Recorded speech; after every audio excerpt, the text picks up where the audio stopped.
В живописна местност до Виена, Австрия, Case IH разкри своите най-нови модели в областта на селскостопанската техника. Събитието събра професионалисти и аграрни медии, за да представи предпремиерно основно 3 впечатляващи машини.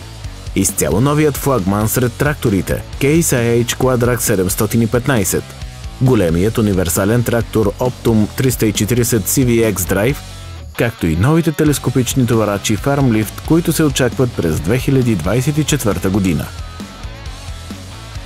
Case IH Quadrax 715 се отличава с изцяло новия си дизайн, излъчващ усещане за съвършенство и непреклонна мощ.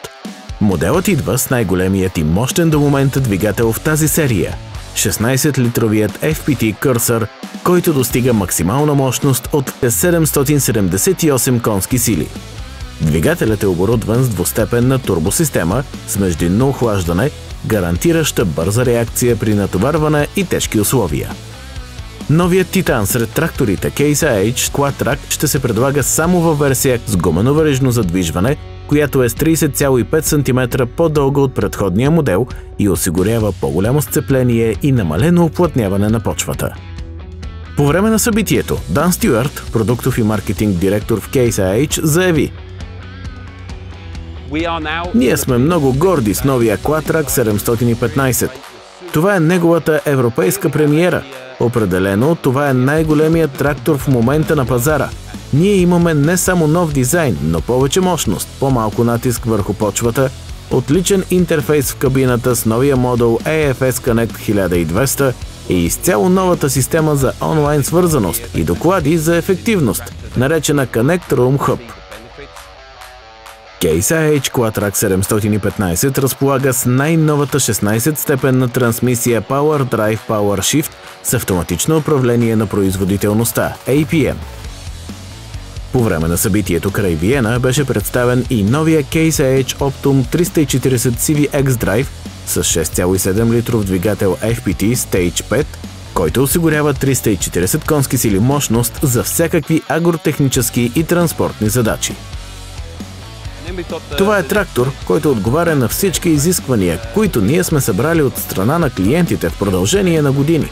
Постарахме се да съберем тази голяма мощност от 340 конски сили в сравнително компактни размери. В рамките на предпремиерното събитие беше показан и най-новият телескопичен товарач на Case IH FarmLift 742, който е с моделна година 2024 и е един от общо 7-те нови модела, които влизат в производство. Показаният товарач има капацитет от 4,2 тона при максимална товароподемност на височина до 7 метра. Налице са нови хидравлични функции и електрохидравлично самонивелиране по време на работа. Новата серия FarmLift е с обновена кабина, нов работен дисплей и система за настройка на индивидуални функции според нуждите на оператора.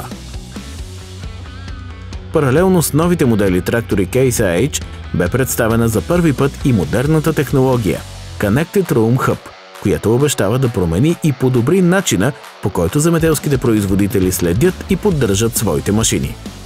Тази иновация представлява мрежа от стаи за наблюдение и превенция на проблеми, разположени в дилърските центрове на Case IH.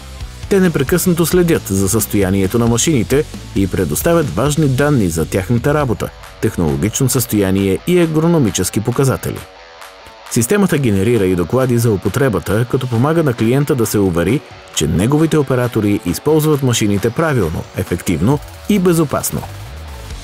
По време на събитието бе демонстриран и новия трактор Case IH Magnum 340 EFS в безпилотен режим на управление с изцяло дистанционен контрол и отлична прецизност на полето, без да има нужда от оператор в кабината.